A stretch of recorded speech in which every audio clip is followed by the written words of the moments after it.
Boa noite a todos. O recado já foi dado, né? Aproveitem. Tchau. Beijo. Nós hoje vamos falar de um tema bem simples, bem tranquilo, até porque é um dos grupos mais importantes que temos, principalmente no WhatsApp. Quem é a tia do bom dia? E o tio do bom dia no WhatsApp, no grupo da família? Não faz isso não, tia, por favor. É por isso que vocês fazem todo mundo silenciar no grupo da família, né? Silenciar notificações. É o tio e a tia dando bom dia todos os dias.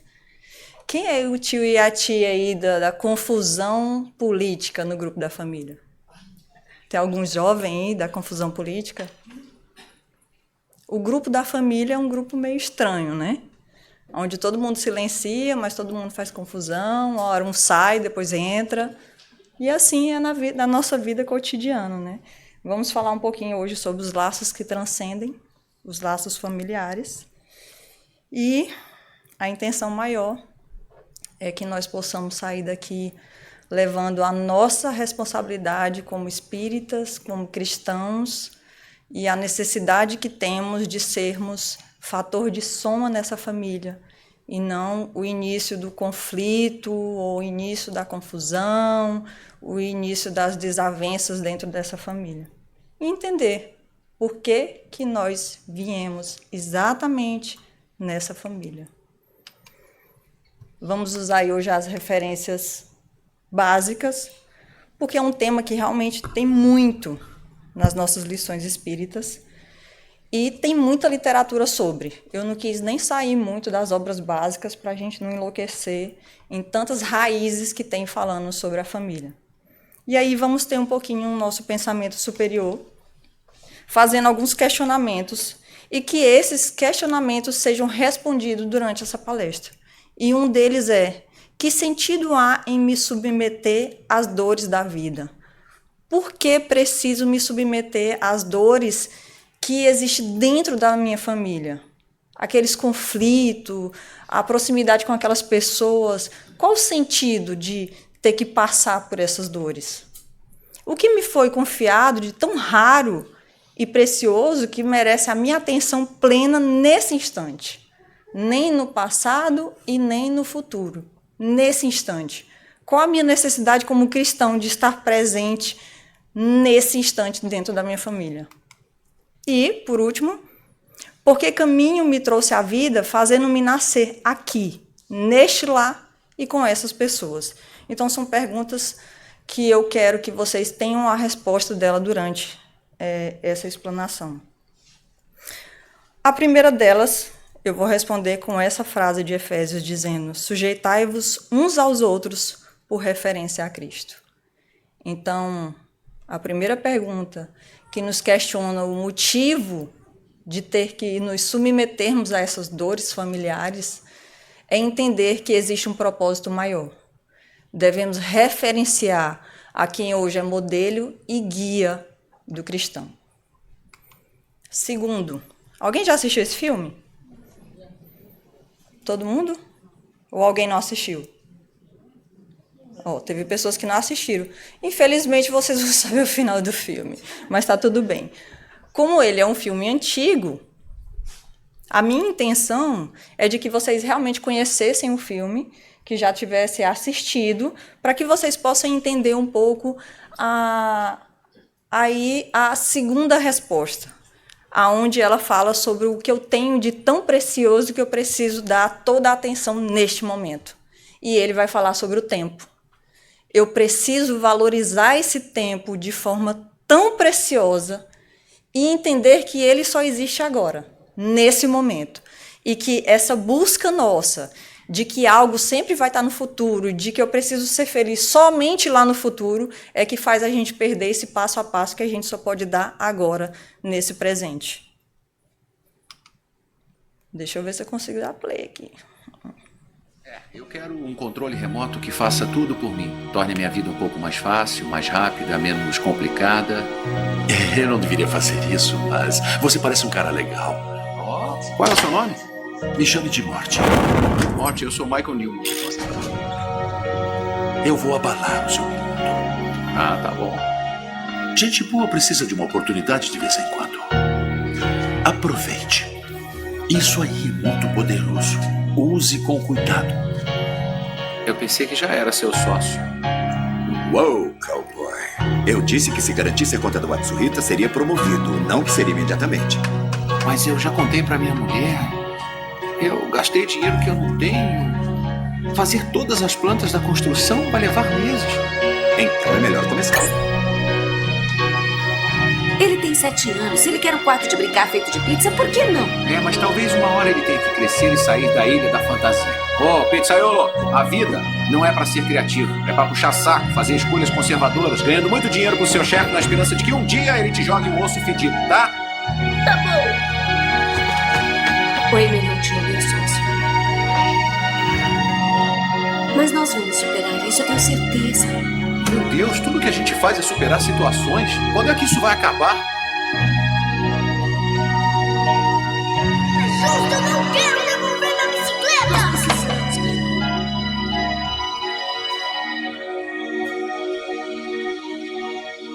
Glenn. Você, por acaso, considerou as consequências do que está pensando em fazer? Sim. Porque acha que eu não deveria? A vida é sua. Decida o que fazer com o controle remoto, Michael.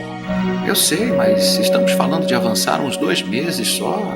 Eu sei, se eu avançar isso, o que eu vou perder? 30 discussões com a mulher, um corte de cabelo? Isso aí é muito poderoso. Use com cuidado.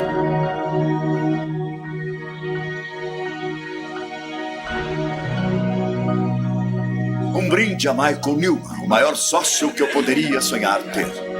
Saúde, saúde! Obrigado, pessoal. Mas o que aconteceu? Eu não mexi em tecla nenhuma. Ah, que ótimo. Vai começar a assistir televisão no jantar agora. Ah, nós podemos! Samantha, meu anjinho, olha só pra você. Olha só como o seu cabelo tá crescendo. E quando foi que você cresceu assim? Vem cá. Não se preocupem, eu não vou trabalhar essa noite. Vamos assistir Dragon Tales juntos. O que vocês acham? Eu tive a sensação de que você queria me ver. Eu tô com um probleminha, sabe? Esse negócio aqui eu acho que tá quebrado, porque ele fica avançando sozinho agora. Não é um alvo sonomento, é uma característica dele. 10 anos e você ainda não tá terminada? Morte! Por que você fez isso comigo? Você mesmo fez isso, Michael. Não, eu não queria perder esse tempo todo. Eu não queria perder a Dana. O controle remoto é programado pelo seu comportamento. Toda vez que havia conflito entre seu trabalho e seu lar, o trabalho vencia. Não é verdade. Pode mentir para sua mulher, mentir para você mesmo, mas não pode mentir para o controle remoto. Ele é a prova de mentiras. Então você não pode mudar o que já aconteceu. Mas você ainda é jovem. Um jovem gordo. Faça a Dana se apaixonar por você de novo. É isso que eu vou fazer. Ninguém está rindo de você, Michael. Você queria um controle remoto universal que controlasse seu universo. Sinto muito pelo seu pai. Se tem uma coisa que eu não queria fazer, era levá-lo. Como assim levá-lo? Eu sou um anjo, Michael. Anjo? Pensei que os anjos protegessem as pessoas. Sou o anjo da morte.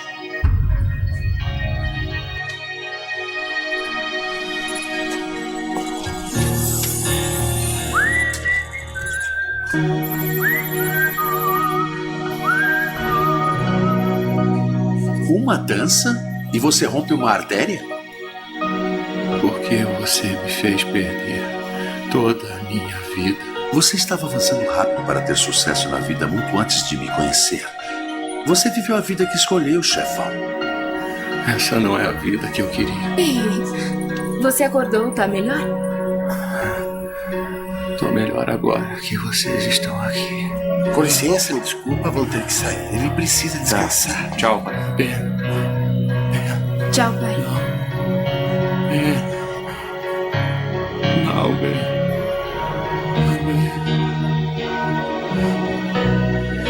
Aquelas máquinas estão te mantendo vivo. Eu tenho que falar com meu filho. Michael, não precisa acabar agora.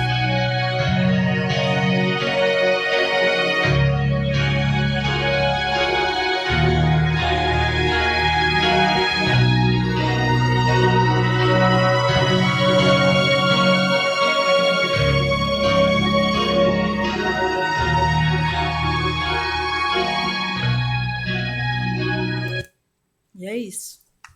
Enquanto nós acreditarmos que o nosso momento presente e que todos esses conflitos familiares que a gente passa é uma perda de tempo, é um obstáculo, nós vamos chegar exatamente assim, no fim da nossa vida, achando que alguém foi responsável pela nossa desgraça, pela nossa infelicidade, transferindo uma responsabilidade que foi toda nossa.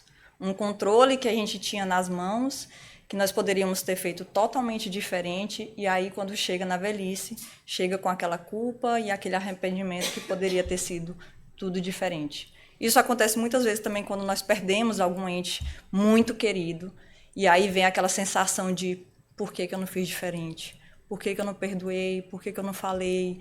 Por que eu não disse mais eu te amo? Por que eu não liguei? Por que eu não respondi aquela mensagem? Então, a gente vê vários relatos do que acontece nesses momentos de arrependimento e muita dor. E aí nós vamos para a terceira resposta daquelas perguntas onde se perguntava o objetivo de passar por todas as aflições.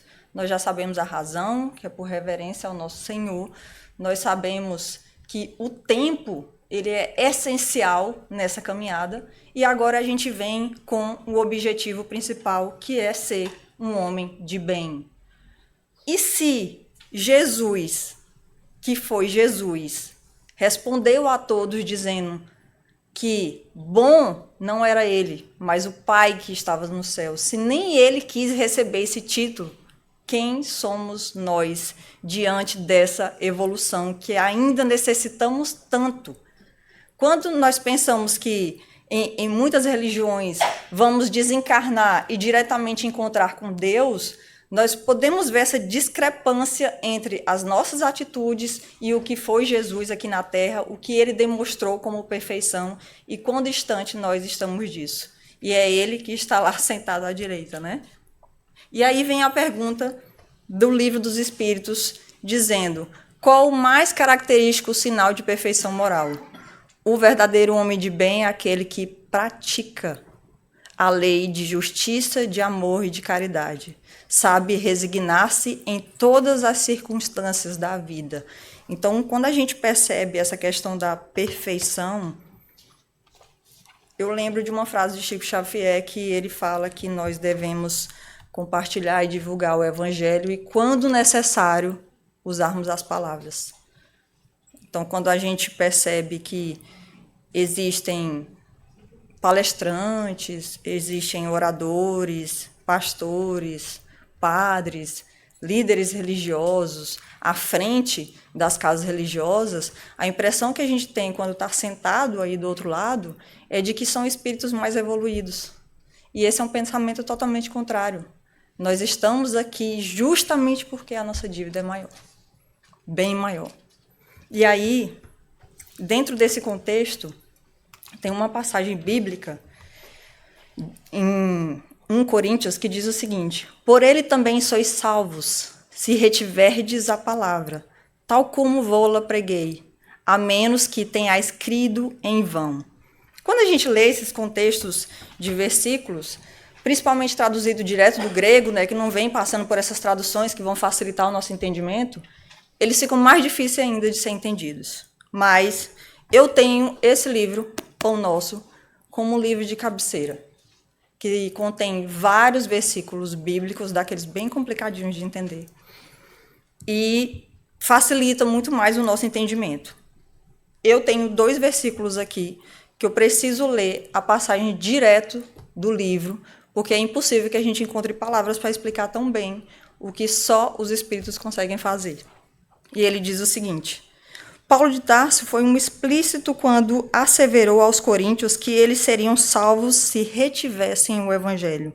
A revelação de Jesus é campo extenso onde há lugar para todos os homens, e nos referindo aos serviços diversos. Muitos chegam à obra, todavia, não passam além da letra, cooperando nas organizações puramente intelectuais. Uns improvisam sistemas teológicos, outros contribuem na estatística e outros ainda se preocupam com a localização histórica do Senhor.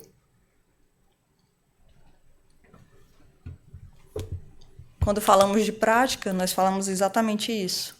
A prática é o entendimento da palavra e, a partir daí, o que nós vamos fazer com o que nós aprendemos.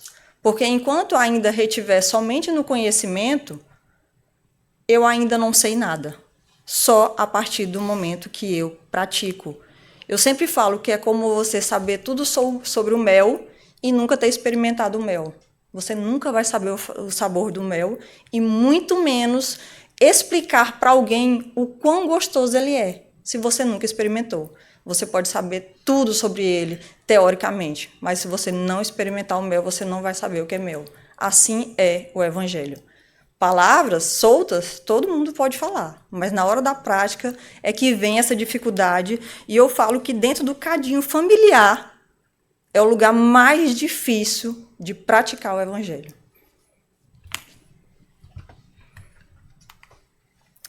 Por que tantas aflições nos acompanham na vida? Porque estamos em um mundo de provas e expiações, e a forma como lidamos com elas revela o nosso grau de evolução. Então, não é o que acontece conosco, é como nós lidamos com essas situações, como a gente se dispõe a resolver, como a gente reage diante de tudo isso, porque os conflitos eles não vão parar. E quanto mais necessário você precisa entender sobre as suas atitudes, sobre os seus comportamentos, se você há uma necessidade maior de lições, seja elas qual forem, porque é muito individual de cada um. Você tem missões tanto individuais como coletivas dentro da família. E para que você possa entender isso, você tem que saber lidar com isso. E aí vem a nossa dificuldade. E aí lá em Lucas ele fala o seguinte: e dizia Jesus, se conheceres por ti mesmo ainda hoje, o que é devido à paz, mas isso está agora oculto aos teus olhos. Foi isso que Jesus disse aos discípulos. E aí vem a segunda passagem que eu falei para vocês do Pão Nosso. Necessário é que cada um conheça o que lhe toca à tranquilidade individual. Isso aqui é tão importante, quando a gente fala sobre essa necessidade de tranquilidade individual, porque realmente é muito individual. O que te deixa tranquilo pode irritar outra pessoa. O que te deixa em paz pode trazer um inferno para outro.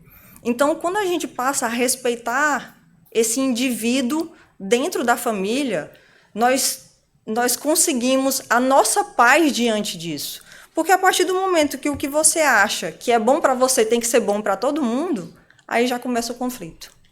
Seja dentro do teu cadinho ali, pai, mãe, filho, ou em toda a estrutura familiar, aí, quando entra os avós, os tios, todo mundo. Aí é que há os maiores conflitos, quando há esse egoísmo de achar que você é o melhor, é o mais evoluído da família, e todo o resto precisa aprender com você. Principalmente se for espírita. Aí o resto, todo mundo é menos evoluído e precisa aprender com ele, né? Guarda cada homem digna atitude de compreensão dos deveres próprios, e os fantasmas da iniquidade estarão afastados. Cuide cada pessoa do que lhe se refira à conta particular, e 2/3 dos problemas sociais do mundo surgirão naturalmente resolvidos. Repara as pequeninas exigências de teu círculo e atende-as em favor de ti mesmo. Não caminharás entre as estrelas antes de trilhares as sendas humildes que te competem. Então, não vamos conseguir alçar nenhum voo maior se primeiro nós não caminharmos. Saindo desses questionamentos para que nós possamos trazer para nós as nossas responsabilidades, nós vamos entender agora como que surgem os nossos grupos familiares e entender por que nós fazemos parte dessa família. Primeiro, há um processo de agrupamento familiar. Como que ele acontece? Surge o espírito, simples e ignorante. Nós nascemos perfeitos? Sim ou não? Nascemos. Em que sentido? Temos perfeitamente total capacidade de sermos o que viemos para sermos. Essa capacidade nós temos. Isso é perfeição ou não? Sim, né? Então, no sentido de todos nós estarmos capacitados para sermos o que viemos ser, tá tudo ok. Há a perfeição nesse sentido. O sentido de simples e ignorante é o quê? Não estamos completos, não estamos cheios ainda, estamos ainda em completude. Acabamos de nascer, vamos nos desenvolver, desenvolver nossas virtudes. Mas aí vem um bônus, que é o nosso livre-arbítrio. O livre-arbítrio vem através da inteligência, que é dada somente ao ser humano. Então, o que nos difere dos outros seres vivos. Vem as nossas escolhas, através do nosso livre-arbítrio. Ainda agimos pelos instintos, porque há as necessidades, sentimos fome, sentimos sede. Então, aquele momento que o bebezinho fica má, e a mãe até chora de emoção, meu Deus, falou primeiro meu nome. Ela só quer comer. Aquela ali, se eu chorar, ela vem. Então, é má mesmo. Então, ele quer mamar, né? Nesse momento, ainda há o instinto muito forte da criança. Mas aí depois vem as satisfações. Ele começa aquelas pequenas relações por interesse. Se eu chorar aqui, vem, vovó aqui é assim, mamãe é assim. Então, ele vai fazendo essas conexões somente para satisfazer o que ele quer. Fazer cocôzinho dele, tá irritado, tem que lavar a fralda, né? Tem que lavar o bumbumzinho. Tá ali com fome, tem alguém que vai fazer isso. Então, todo esse círculo inicial ainda não é os laços familiares. Ele ainda está agindo apenas pelas necessidades. E depois disso vem realmente a busca afetiva. Ele começa a entender quem realmente tem aquela relação de amor com ele, porque a criança sente muito isso. Você vê que a criança, dentro do nosso círculo familiar, dentro dos nossos amigos, a facilidade que ela tem com algumas pessoas é a dificuldade que ela tem com outras. Porque ela sente essa energia, ela ainda está em transe entre o mundo espiritual e o mundo terreno. Isso, para ela, é muito simples dela conseguir identificar. Essas energias mais densas, as energias mais amorosas, de paz, de tranquilidade. Porque tem gente que chega perto da criança, ela chora até perder o fôlego, né? Então, são essas divisões que elas começam a fazer. E aí vem os laços que se iniciam através do passado ou da atual existência. Então, a primeira coisa que precisamos entender é que esses laços não somente vêm todos do passado.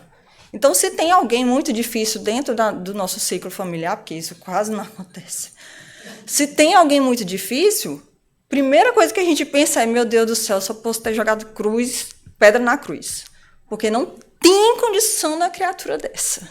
Ela não pode fazer parte dessa família. E aí, às vezes, realmente vêm esses espíritos diferentes, esses espíritos estranhos, para que ele possa trazer para aquela família lições necessárias. Não é os bonzinhos que estão lá como mais evoluídos que vai ensinar ele, e não somente ele que vai lá destruir aquela família e trazer lição. Há uma competência, uma aceitação entre os familiares no plano espiritual antes mesmo de vir. Todos nós sabemos disso, né? E aí, precisamos entender sobre esses retornos. Quando a família vem, de que forma acontecem esses retornos, esses reencontros? A família não é exatamente a nossa parentela, mas todos os membros que, de forma direta ou indireta, estão ligados a nós. Quando Jesus dizia, quem é meu pai e quem são meus irmãos, quem é minha mãe e quem são meus irmãos, ele queria dizer exatamente isso. Não há uma parentela fixa, um amor único de pai para filho que possa diferenciar a minha mãe dos outros que estão aqui. O amor dele era tão transbordante que o que ele sentia pela mãe dele, ele sentia por todo mundo. E olha quão distante nós estamos disso. O quão distante. Existe uma responsabilidade individual e uma coletiva. Deveres governados por uma força natural e suprema, constituídos mediante a incontestável programa de direitos e deveres. Então, assim, como o Márcio falou, ninguém vai cair de paraquedas, todo mundo tem a sua missão individual, a sua missão coletiva dentro da família, e aí nós vamos conseguir agora identificar um pouco esses reencontros, por que eles acontecem e como acontecem. Então, o primeiro reencontro familiar. Antigos laços do passado, pais, filhos, irmãos, cônjuges, espíritos amigos ou não. De que forma? Quando a gente fala que, normalmente, esses laços mais profundos de pai, mãe, cônjuge, irmãos, são laços fortes, não são espíritos estranhos. Então, normalmente, esses laços vêm de laços do passado. Não são laços que chegam e caem de paraquedas aqui na nossa família. E aí, esses laços, eles acontecem de duas formas. Ou por desafetos, ou por afetos. Nos desafetos, eles podem acontecer por mágoa ou por ódio. De que forma? Existem aqueles parentes que você fala, eu tenho certeza que essa criatura aqui não faz parte dessa família, porque não tem condição. Tem pessoas que falam assim, esse daí não vai dar nada. Toda família tem isso que a gente fala. Esse aí não vai dar nada. Não presta para nada. E aí, às vezes, há essa incompatibilidade com aquele parentesco específico desde sempre. Ou você, às vezes, até tem um pequeno afeto, mas tem uma relação super complicada. Não consegue evoluir, não consegue sair dali, não consegue ter aquele afeto maior, aquele afeto de amor por aquele familiar, por mais próximo que seja. E isso eu estou falando de pai e mãe também, por mais próximo que seja. Então, a mágoa, ela pode vir de uma questão anterior, de uma vida passada, por questões mais simples. Porque a mágoa ela é mais rasa. Porque quando falamos em ódio, nós falamos de coisas extremas. Nós estamos falando aí de espíritos que se conflitaram com morte entre si, com grandes tragédias entre si dentro do seu ciclo familiar. Agora, a mágoa não. A mágoa pode ter sido um pequeno conflito que, às vezes, você não houve o perdão ali entre os dois. E o que faz esses laços se estenderem não é o mundo espiritual que vai dizer, não perdoou, vai voltar na próxima. Não é o mundo espiritual que faz isso. É o próprio espírito. É a ligação do próprio indivíduo com a outra pessoa. Ele não esquece, ele remoe aquilo ali, ele leva aquilo ali, ele desencarna e leva junto. Então, esses laços conflitivos entre a família, não é os espíritos que escolhem, não. Não é eles que vão dizer, agora você vai voltar e... era filha, agora vai ser esposa. Era o cunhado, agora vai ser seu irmão. Né? Então, não é o espírito que faz essas escolhas, não é o mundo espiritual somente. É a necessidade de reatar esses laços. Então, a escolha de cada parentesco seu foi pensada assim, calculadamente, entre um acordo entre o mundo espiritual e nós. Falamos dos desafetos e também temos os afetos. Aqueles parentescos que nós temos como o amor da nossa vida. São cúmplices. Aquele que você pode chegar, pode se abrir, pode chorar, pode contar o que for, que ele sempre vai estar lá. Há esses afetos. Mas também há os afetos frágeis, que você sabe que não pode confiar muito, mas que você gosta daquela pessoa. Só que você sabe que não seria aquela que você pode chorar no ombro e dizer, eu conto com você, você que você vai estar lá. Não vai. Então, esses são os laços frágeis dentro da nossa família. Esse é o primeiro reencontro. E aí vem o reencontro 1.1, que eu falo que não seria o reencontro, é um encontro. Por quê? Porque são laços do presente, não são laços do passado. São aqueles espíritos que entram dentro da nossa família com algum objetivo principal, ou de evolução familiar, ou da própria evolução do indivíduo. Então, a gente sempre coloca aí como os primos, os cunhados. Normalmente, é claro que pode acontecer de vir um pai e uma mãe, mas normalmente esses espíritos do presente são espíritos que são mais distanciados do nosso ciclo familiar. Sabe, às vezes, aqueles parentes que você conviveu só no início da vida e depois voaram? Aqueles parentescos que, por mais que estejam ali, tu nem lembra que é primo. É meu primo, do nada. Fulano de tal é meu primo. Sabe? Então, são pessoas que elas estão dentro do ciclo familiar, que você tem afeto, mas que os laços são frágeis.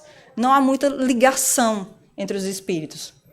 A união e a afeição que existem entre pessoas parentes são um índice da simpatia anterior que as aproximou.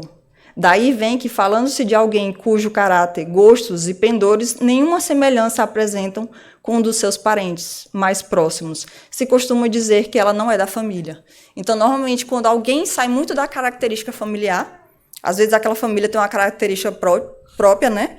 Ou uma família muito divertida, uma família muito violenta, uma família muito afetiva, uma família totalmente contrária. Então, às vezes, quando alguém sai da discrepância daquela família ali, e é alguém muito diferente, a gente costuma dizer que, nossa, fulano de tal parece que nem é dessa família. Tanto para o mal como para o bem, né? Que às vezes, quando é uma família boa, sempre tem uma ovelhinha negra lá para todo mundo cuidar, né? E aí, essas diferenças, esses espíritos, é porque nós temos que entender que o ciclo familiar ele não é fechado. Você não vai encarnar e reencarnar sempre com aqueles mesmos familiares. Eles podem, muitas vezes, estar no seu ciclo familiar por uma necessidade de evolução, e em outra vida, eles nem virem, ou até mesmo eles estarem próximos. Aqueles amigos que a gente olha e fala, meu Deus, parece que eu te conheço de outras vidas. E é engraçado que até quem não é espírita fala isso, né? Parece que eu te conheço de outras vidas, porque é uma afinidade muito grande. Muitas vezes pode ter sido, sim, um parente de outras vidas que agora é um amigo. Ele não tem mais aquela necessidade de evolução dentro do ciclo familiar, justamente porque eles já estão afins, eles já estão no mesmo nível. Então, se ele volta e reencarna dentro daquela mesma família, eles não vão conseguir mais a evolução necessária.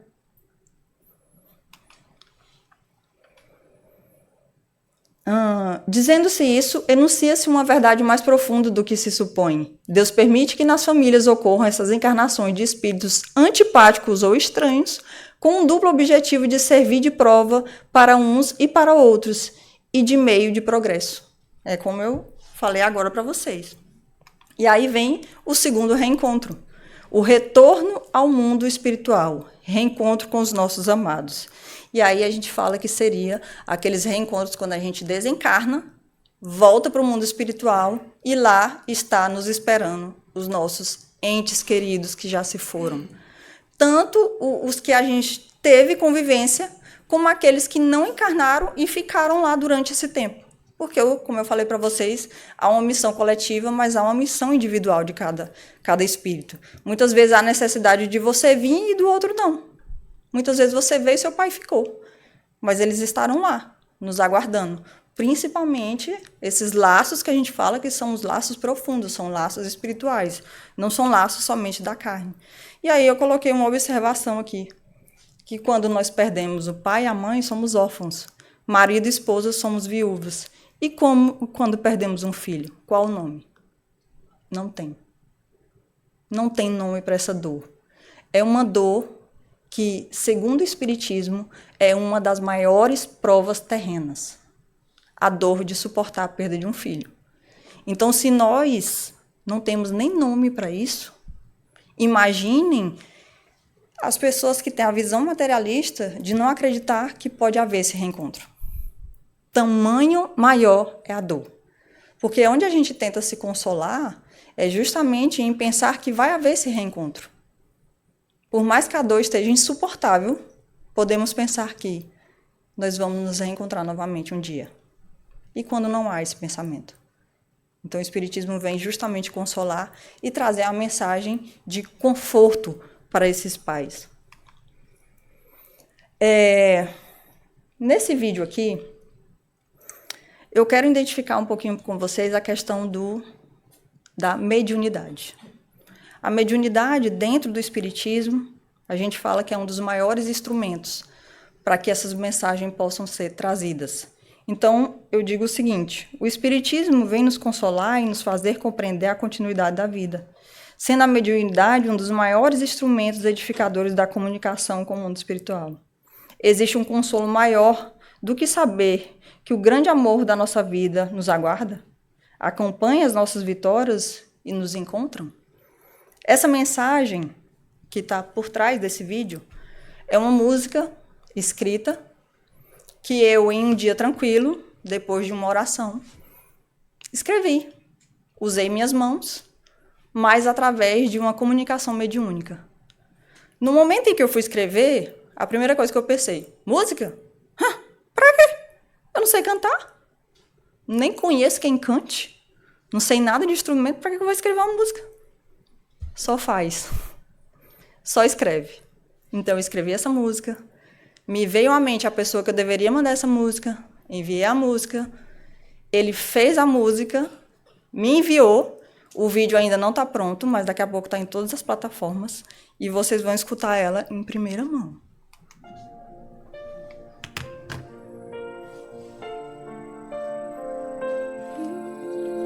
Dedicada aos médiuns.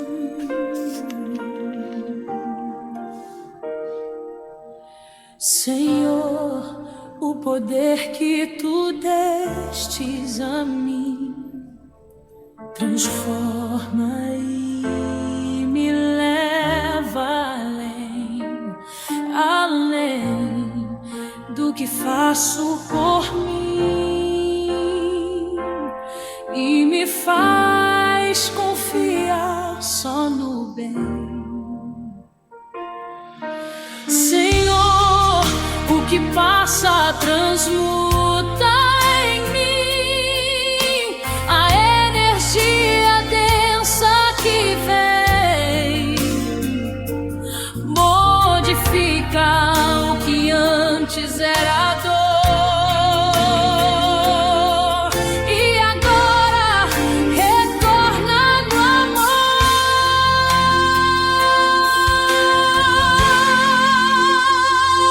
Jesus, sou teu instrumento, me leva como vento, onde eu puder soprar. Jesus, sou teu auxiliar,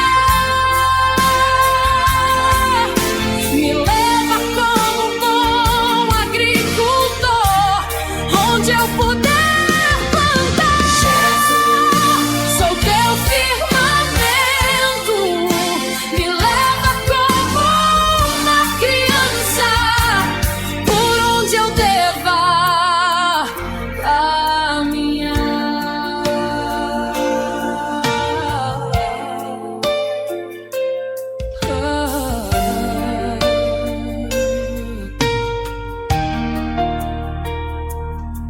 Senhor, o poder que tu destes a mim transforma e me leva além do que faço por mim e me faz confiar só no bem.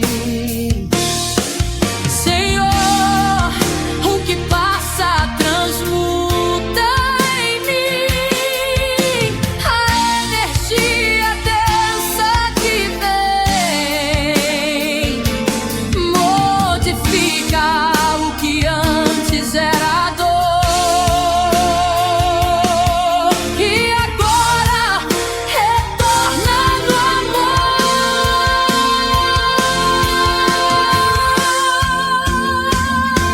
Jesus, sou teu instrumento, me leva como vento, onde eu puder soprar. Jesus, sou teu auxiliar, me leva como bom agricultor, onde eu puder plantar. Jesus, sou teu firmamento, uma criança, por onde eu deva caminhar. Como um vento suave, auxiliado pelos bons amigos, vamos firmando nossos passos, como uma criança que inevitavelmente vai aprender, vai crescer, desenvolver e compartilhar esse amor de poucos, mas destinado a muitos.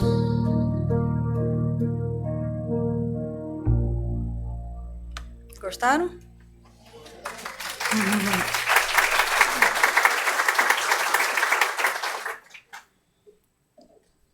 Essa música veio como uma intuição da importância da mediunidade no nosso meio.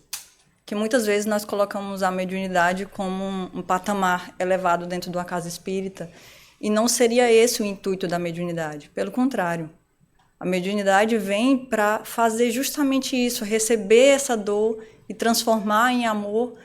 Quando a gente transfere essa mensagem, quando a gente passa essa mensagem, a cura não é somente de quem está recebendo, mas também de quem está transmitindo. Né? Que devamos, assim, olhar com outros olhos para a mediunidade. E aí vamos para o último reencontro. Não é o reencontro nem da chegada e nem da partida, mas o da caminhada. Quando não vemos mais solução, chance e nem possibilidade, vindo então a necessidade de restaurar essa relação, é o que chamamos de resgate. Há uma obrigação do espírito, nesse momento do resgate, em reencarnar naquele meio com aquela família. Agora já foi todas as chances, já foi todas as possibilidades. 1410 anos para eu conseguir olhar no olho de alguém. Chega. Então, é um momento em que não há mais nenhuma possibilidade de você querer ficar distante daquele espírito por não ter nenhuma afinidade. Vai ter que haver esse reencontro.